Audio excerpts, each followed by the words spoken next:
퇴직금으로 상가 사서 월세 받으면 노후 걱정 끝이라고요? 그 달콤한 꿈이 어떻게 악몽으로 변하는지 오늘 그 현실을 똑똑히 보여드리겠습니다. 많은 분들이 평생 일군 퇴직금으로 안정적인 노후를 꿈꾸시죠. 그 중에서도 상가 하나 사서 매달 꼬박꼬박 월세 받으면 얼마나 좋을까 하는 생각 한 번쯤 해보셨을 겁니다. 하지만 바로 그 상가 투자가 예기치 못한 지옥행 특급 열차가 될 수 있다는 사실 알고 계셨습니까? 퇴직금으로 산 상가가 2년 넘게 텅 비어 있고 매달 관리비 폭탄에 시달리다 결국 1억 원이 넘는 빚더미에 올라앉게 된 이야기. 이게 정말 남의 이야기로만 들리시나요? 오늘 이 끔찍한 현실이 도대체 왜 우리 주변의 평범한 은퇴자들에게 벌어지는 것인지, 그리고 어떻게 하면 이 무서운 함정을 피할 수 있을지 그 실체를 낱낱이 파헤쳐 보겠습니다. 단순히 운이 없어서가 아닙니다. 어쩌면 처음부터 예견된 실패였을지도 모릅니다. 첫 번째 사례부터 만나보시죠. 대기업에서 평생을 성실하게 근무하고 두둑한 퇴직금을 손에 쥔 김철수 씨 이야기입니다. 50대 후반, 자녀들도 모두 출가시켜 이제 정말 아내와 함께 편안하고 여유로운 노후를 보낼 수 있겠다고 생각했습니다. 그때 김철수 씨 귀에 솔깃한 이야기들이 들려오기 시작합니다. 아유, 김 부장. 퇴직금 그냥 놔두면 뭐해. 요즘 신도시 상가 하나 사두면 매달 월세가 따박따박 나온다더라. 거기 1층 코너 자리 곧 유명 프랜차이즈 빵집 들어온다고 난리던데? 무조건 잡아야 돼. 마침 방문한 부동산 중개업소에서도 사장님, 이 자리는 정말 황금알을 낳는 거위입니다. 배우의 아파트 단지만 수천 세대고 곧 대형 병원까지 들어섭니다. 지금 계약 안 하시면 바로 나갑니다. 라며 부추겼죠. 김철수 씨는 그 말만 철석같이 믿고 평생 모은 퇴직금 대부분과 약간의 대출까지 보태 신도시 중심 상가의 1층 코너 자리를 덜컥 계약하고 말았습니다. 장밋빛 노후가 눈앞에 펼쳐지는 듯 했습니다. 하지만 상가가 준공되고 잔금까지 치른 뒤 김철수 씨의 기대는 산산조각 나기 시작했습니다. 입점한다던 유명 프랜차이즈 빵집은커녕 파리 한 마리 날리지 않는 텅 빈 상가들만이 을씨년스럽게 늘어서 있었습니다. 주변 상권 활성화는 요원했고 임차인을 구하기 위해 부동산 여러 곳에 매물을 내놓고 임대료도 조금씩 낮춰봤지만 문의 전화 한 통 받기가 하늘의 별 따기였습니다. 에이, 설마 계속 비어 있겠어? 조금만 기다리면 괜찮아지겠지. 처음 가졌던 일말의 희망은 시간이 흐를수록 초조함과 절망감으로 바뀌어갔습니다. 매일같이 텅 빈 자신의 상가 앞에 서서 담배만 태우는 것이 김철수 씨의 일과가 되어버렸죠. 밤에는 내가 왜 그랬을까? 뭔가 잘못된 건 아닐까 하는 생각에 잠 못 이루는 날들이 이어졌습니다. 더 큰 문제는 상가가 비어 있다고 해서 지출까지 멈추는 건 아니라는 점이었습니다. 매달 수십만 원에 달하는 기본 관리비가 어김없이 청구됐습니다. 공용 전기료, 청소비, 경비비 숨만 쉬어도 돈이 나가는 상황이었죠. 여기에 상가 매입 시 받았던 대출 이자까지 꼬박꼬박 통장에서 빠져나갔습니다. 한 달에 고정적으로 나가는 돈만 해도 수백만 원. 수입은 단 한 푼도 없는데 말입니다. 결국 노후 생활비로 쓰려고 따로 모아두었던 예비 자금마저 바닥을 드러내기 시작했고 당장 다음 달 생활비 걱정까지 해야 하는 처지가 되었습니다. 아내와의 다툼도 잦아졌고 집안에는 냉기만 감돌았습니다. 그렇게 공실 상태로 2년이 흘렀습니다. 그 사이 밀린 관리비와 대출 이자는 눈덩이처럼 불어나 1억 원에 육박했습니다. 김철수 씨는 뒤늦게 상가를 급매로 내놓았지만 이미 죽은 상권으로 낙인 찍힌 상가를 사겠다는 사람은 아무도 나타나지 않았습니다.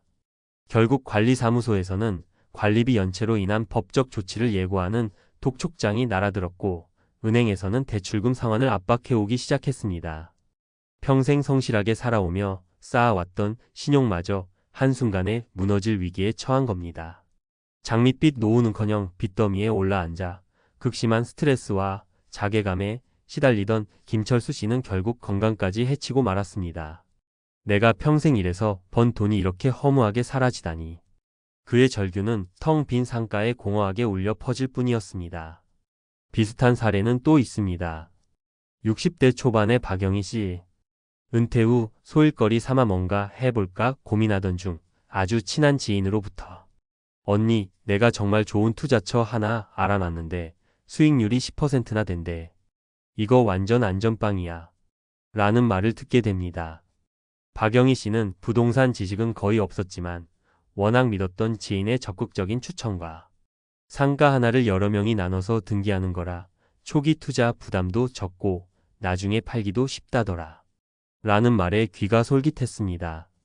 결국 퇴직금 일부를 투자해 신축 상가의 한 칸을 분양받았습니다. 하지만 그 상가는 전형적인 쪼개기 상가였습니다. 작은 면적으로 잘게 나눠 분양가를 낮춰 투자자들을 현혹하지만 실제로는 임차인을 구하기가 매우 어렵고 나중에 되팔려고 해도 제값을 받기 힘든 구조였죠. 아니나 다를까 박영희 씨의 상가 역시 수개월째 텅 비어 있었고 우후죽순 들어선 다른 쪼개기 상가들 때문에 관리 주체도 불분명해져 잡음만 끊이지 않았습니다. 설상가상으로 시행사가 부도 위기에 처하면서 분양 대금마저 뗄 위기에 놓였습니다. 박영희 씨는 현재 다른 피해자들과 함께 힘겨운 소송을 진행 중이지만 이미 소중한 퇴직금 대부분은 허공으로 사라진 뒤였습니다. 믿었던 지인과의 관계는 물론 밤낮 없는 걱정에 건강까지 심하게 해치며 고통스러운 나날을 보내고 있습니다. 그때 조금만 더 알아봤더라면 왜 내가 그런 말에 넘어갔을까? 땅을 치며 후회해도 이미 늦어버린 뒤였습니다.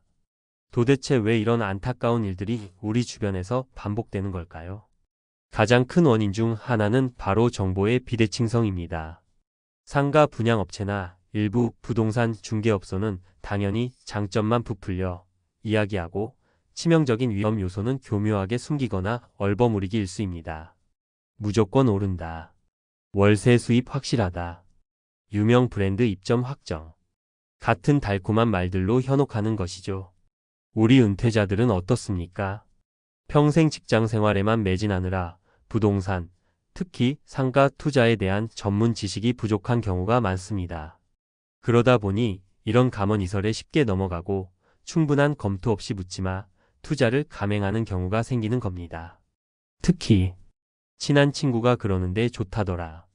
잘 아는 사람이 추천해서 믿을 만하다. 지인의 말만 믿고 섣불리 투자했다가 함께 수렁에 빠지는 경우도 부지기수입니다. 기억하십시오. 내 소중한 돈은 결국 내가 지켜야 합니다.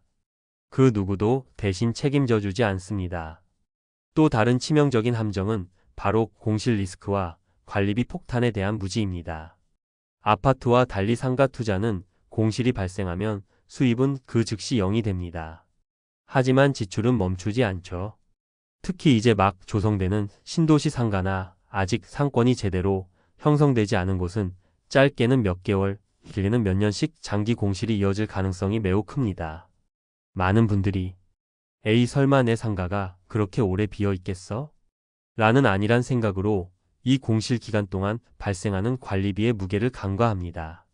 앞서 김철수 씨 사례처럼 임차인이 없어도 기본 관리비, 공용 관리비는 꼬박꼬박 내야 합니다. 여기에 대출까지 끼고 투자했다면 공실 쇼크 관리비 폭탄이자 부담이라는 그야말로 삼중고에 시달리게 되는 겁니다. 마지막으로 퇴직금은 쌈짓돈이라는 안일한 인식과 몰빵 투자의 위험성을 지적하지 않을 수 없습니다. 퇴직금은 결코 꽁돈이 아닙니다. 수십 년간 흘린 땀과 눈물의 결정체이자 앞으로 남은 수십 년의 노후 생활을 책임져야 할 마지막 보루입니다. 그런데 이 소중한 자금을 마치 여윳돈처럼 생각하고 위험천만한 상가 하나에 몰빵 투자하는 것은 정말이지 어리석은 행동입니다. 상가 투자는 주식처럼 쉽게 현금화할 수 있는 유동성도 떨어지고 아파트처럼 정부의 부동산 정책이나 시장 상황에 따라 가격 변동성도 매우 큽니다. 이거 하나 잘 되면 노후 준비 한 방에 끝낼 수 있겠지. 라는 조급함과 막연한 기대감이 돌이킬 수 없는 비극을 부르는 것입니다. 자, 그렇다면 이 끔찍한 상가 투자의 함정에서 벗어나려면, 아니, 애초에 빠지지 않으려면 우리는 무엇을 어떻게 준비해야 할까요? 몇 가지 현실적인 대비책을 말씀드리겠습니다. 첫째, 임장활동은 선택이 아닌 필수입니다. 발로 뛰며 직접 확인하십시오. 관심 있는 상가가 있다면 최소 몇 개월 이상 해당 지역을 직접 방문해서 상권의 흐름, 주중과 주말, 낮과 밤의 유동 인구 변화, 주변 경쟁, 점포 현황, 그리고 앞으로의 발전 가능성 등을 내 눈으로 직접 꼼꼼하게 확인해야 합니다. 인터넷 지도만 들여다보거나 중개업자의 말만 믿고 계약서에 도장 찍는 일은 절대 없어야 합니다. 내 발로 직접 걸어 다니며 그 상권의 생생한 숨결을 느껴야 실패 확률을 줄일 수 있습니다. 그리고 반드시 인근 부동산 여러 곳을 방문해서 시세, 공실률, 예상 임대료 등을 교차 확인하는 지혜가 필요합니다. 둘째, 숫자에 강해져야 합니다. 철저한 수익률 분석과 자금 계획은 기본 중의 기본입니다. 분양 가격, 예상 임대료, 대출금과 이자율, 매달 나가는 관리비, 그리고 취득세, 재산세, 나중에 팔 때 내야 할 양도소득세까지 이 모든 것을 꼼꼼하게 따져서 실제 내가 손에 쥘 수 있는 기대 수익률을 최대한 보수적으로 계산해 봐야 합니다. 그리고 최악의 상황, 예를 들어 1년 이상 장기 공실이 발생하거나 주변 임대료가 하락하거나 혹은 갑자기 금리가 인상되는 상황까지도 가정해서 스트레스 테스트를 해보고 내가 정말 감당할 수 있는 범위 내에서만 투자를 결정해야 합니다. 그냥 묻어두면 언젠가는 오르겠지 라는 막연한 기대는 금물입니다. 구체적인 출구 전략, 즉 언제쯤 어떤 가격에 팔 것인지에 대한 계획까지도 미리 고민해 두어야 합니다. 셋째, 계약서는 독수리의 눈으로 살피고 전문가의 자문은 반드시 받아야 합니다. 상가 분양 계약서나 임대차 계약서는 내용이 복잡하고 일반인들이 쉽게 알아차리기 어려운 독소 조항들이 숨어 있을 가능성이 매우 높습니다. 따라서 계약서에 서명하기 전 반드시 변호사나 신뢰할 수 있는 부동산 전문가에게 검토를 의뢰하여 불리한 조항은 없는지, 빠진 내용은 없는지 꼼꼼하게 확인해야 합니다. 특히 관리비 산정 방식은 어떻게 되는지, 관리비 연체 시 어떤 불이익이 있는지, 계약 해지 조건이나 위약금 조항은 어떻게 명시되어 있는지 등을 면밀히 살펴보고 만약 불합리하거나 불리한 내용이 있다면 당당하게 수정을 요구해야 합니다. 또한 세무사와 미리 상담하여 절세 방안을 마련하고 예상되는 세금 부담을 정확히 파악하는 것도 잊지 말아야 합니다. 넷째, 그리고 어쩌면 가장 중요한 원칙일 수 있습니다. 계란은 한 바구니에 담지 마십시오. 분산 투자의 원칙을 반드시 지켜야 합니다. 소중한 퇴직금 전액을 불확실한 상가 하나에 올인하는 것은 그야말로 매우 위험천만한 도박과 같습니다. 안정적인 예금이나 채권 혹은 연금 상품 등과 함께 투자 포트폴리오를 다양하게 구성하여 위험을 분산해야 합니다. 상가 투자는 전체 자산의 일부, 그리고 만약 최악의 경우 손실을 보더라도 내 노후 생활에 치명적인 타격을 주지 않는 범위 내에서만 신중하게 고려해야 합니다. 오늘 제가 말씀드린 사례들 결코 드라마 속 이야기가 아닙니다. 퇴직금으로 야심차게 사들인 상가가 골칫덩어리 애물단지를 넘어 빚더미로 돌아오는 경우는 우리 주변에서 생각보다 흔하게 일어나고 있습니다. 에이, 설마 나한테까지 저런 일이 생기겠어? 라는 안일한 생각, 누가 그러는데 저기 상가 진짜 좋다고 하더라. 라는 막연한 기대감은 이제 과감히 버리셔야 합니다. 기억하십시오.